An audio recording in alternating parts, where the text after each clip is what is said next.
Alrighty, friends, let's talk about prayer. Just a little bit about prayer today.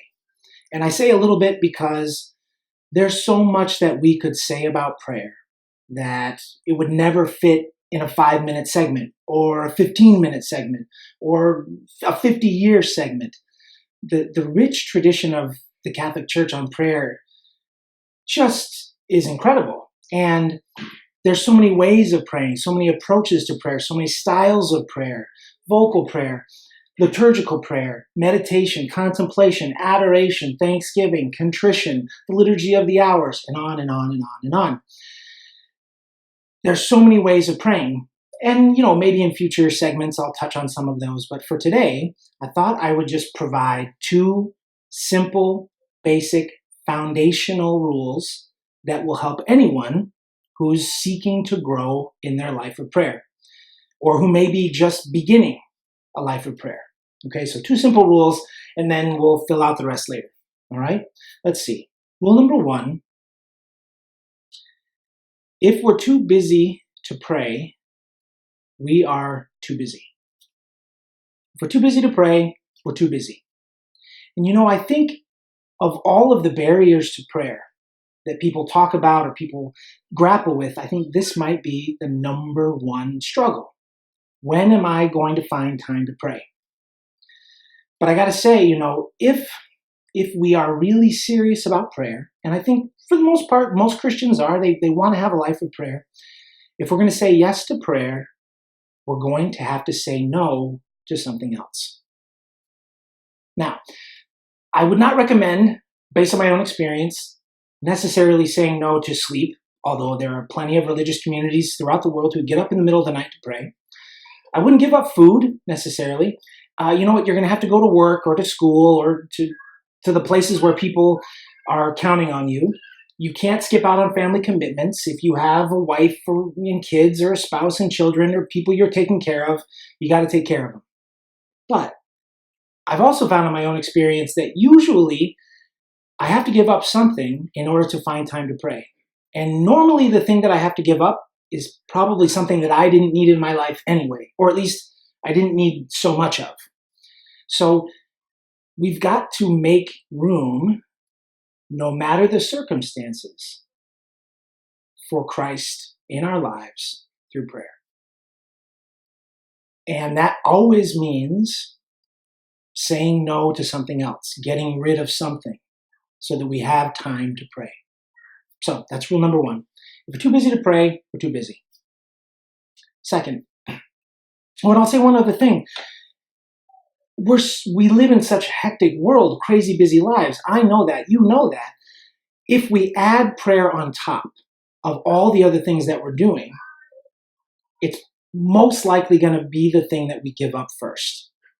So it can't be just this thing that we tack on to our already crazy lives. Okay? So, too busy to pray, too busy.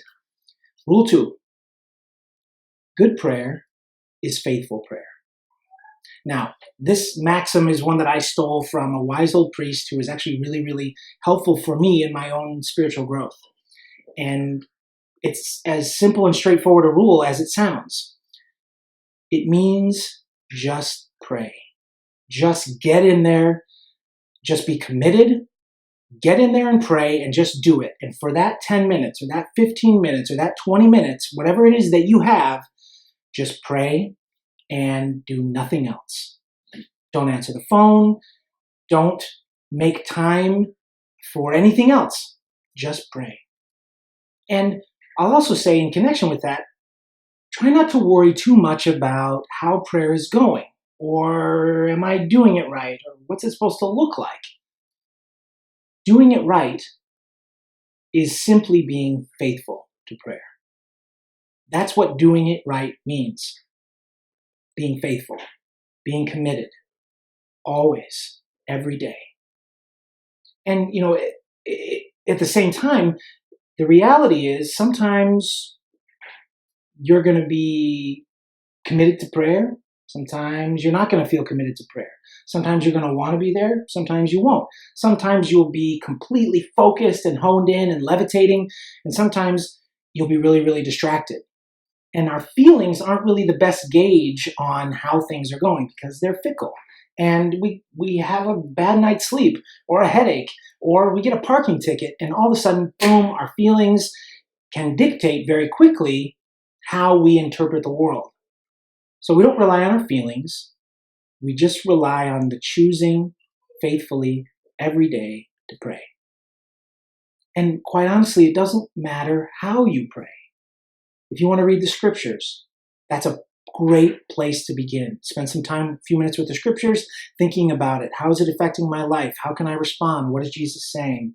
If you want to read the lives of the saints or other spiritual masters, if you want to read church documents, if you want to commit to certain devotions, great.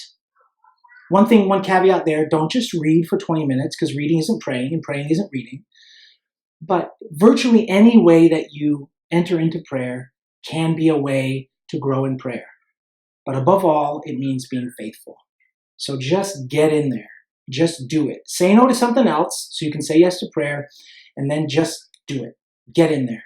Be faithful. Be committed.